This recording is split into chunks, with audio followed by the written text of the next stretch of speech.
Japan is set to go to the polls in what could be an historic election. The ruling Liberal Democratic Party, or the LDP, is expected to lose and lose badly. It would be almost unprecedented. Apart from one brief period, the LDP has governed Japan for over 50 years. I'm Fauzia Ibrahim. On this edition of 101 East, we examine an election that promises to change the face of Japanese politics.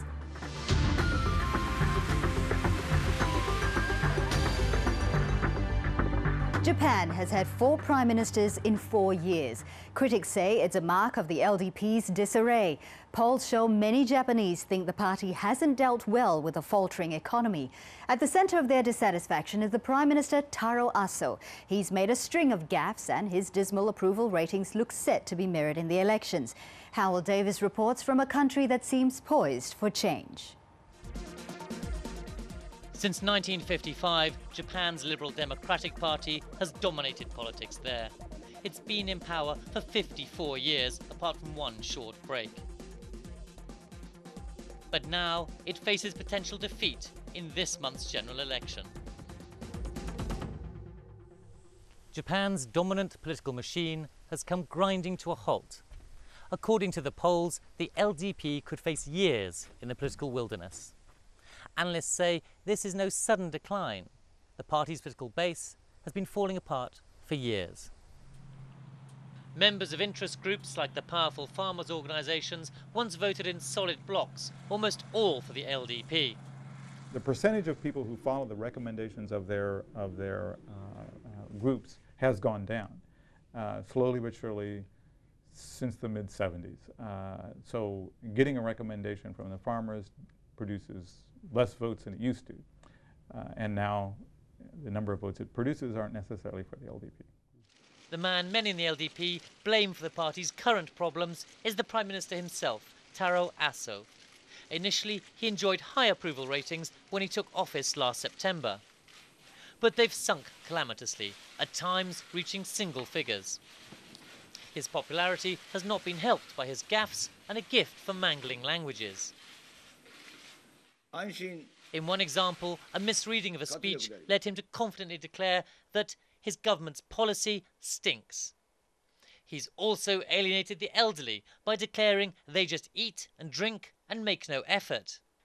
And he outraged doctors by accusing them of lacking common sense.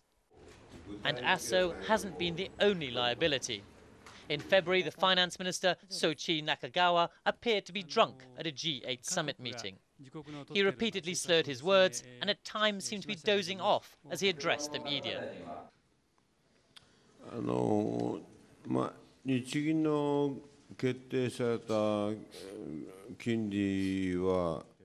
Nakagawa said he'd been taking cold medicine that had made him drowsy.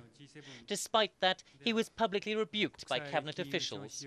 And while Aso tried to defend his minister, the inevitable announcement came shortly after. I plan to submit a formal resignation as soon as the budget and related legislation are passed by the lower house, to give myself closure. In addition to that, I would like to express my apologies to the people for the big fuss I caused the Prime Minister, as well as the people of Japan. Such gaffes have added to the sense that the LDP is out of touch and lacking direction. That's led the Prime Minister to sound uncharacteristically humble at the launch of official campaigning. Please give me the chance to fight in this election. Only the LDP can protect Japan. The LDP can defend your standard of living. I will personally give my all. So for Japan's sake, I ask for your support. The party's last genuinely popular Prime Minister, Junichiro Koizumi, bolstered his support among ordinary Japanese by speaking of destroying the LDP. That didn't happen. Instead, the party turned its back on Koizumi's calls for reform, casting around for new leaders. It's now had 4 in the last 4 years. The party's apparently desperate attempts to win electoral support this way have only added to the impression of weakness and drift. LDP proud of their capability to be a party of governability. Okay, But in the last 4 years, they failed to achieve this kind of, or impress the people with this capability, changing prime minister almost every year. And almost every prime minister, they eventually have become very unpopular or something like that. So they are proud. Their pride of the accountability governing party is now more or less discredited. The LDP's problems could hardly have come at a worse time for the Japanese economy. While there are some signs of a recovery, the world economic crisis has meant that demand for Japanese exports has been hit severely. In the first 3 months of 2009, gross domestic product, how much the country actually produces, plummeted by a staggering 15% compared to the same period in 2008. That was the 4th quarter in a row that the economy had shrunk, and was the biggest decline since World War II. The economy has started a slow process of recovery, but the slump's pain is reflected here in Shinjuku-cho Park in central Tokyo. YOSHITO TERAI has lived here in a makeshift tent since March, after he was laid off by the food vending business he worked for. And he says he's not alone.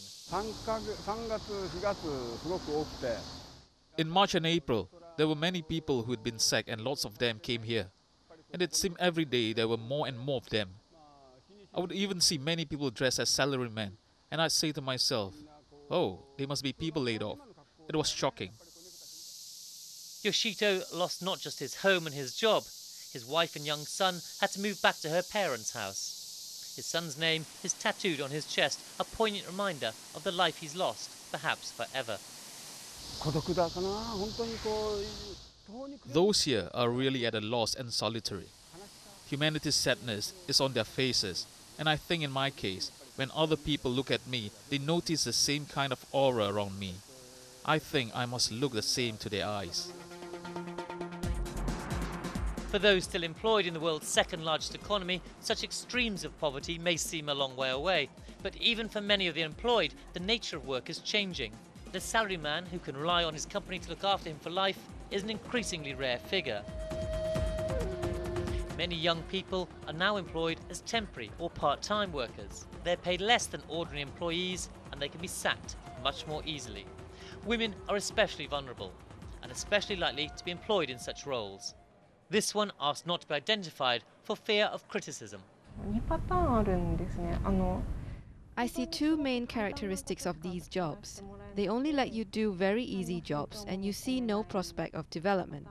And you work just as hard as the permanent employees but with very low pay. Today, a third of Japan's 55 million workers are non-regular employees. They're a vulnerable group.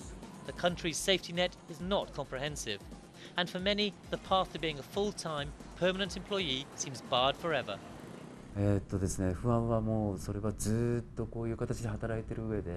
If you are working like this, you have constant anxiety. I can't imagine myself getting married or having children, and I'm realizing that there is a whole social class that cannot imagine these things. Even now, I can't imagine what is going to happen to my life in the future, and I feel there's nothing I can do about it. The party that's likely to take over the reins of power, the Democratic Party of Japan, has promised to strengthen the social security net.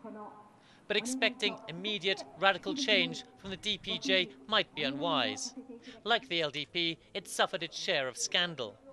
Its founder and best-known national figure, Ichiro Ozawa, resigned in May this year after 2 of his top aides were arrested in connection with party funding irregularities. That catapulted YUKIO HATOYAMA to the party's leadership. He's promised to take on the country's bureaucracy.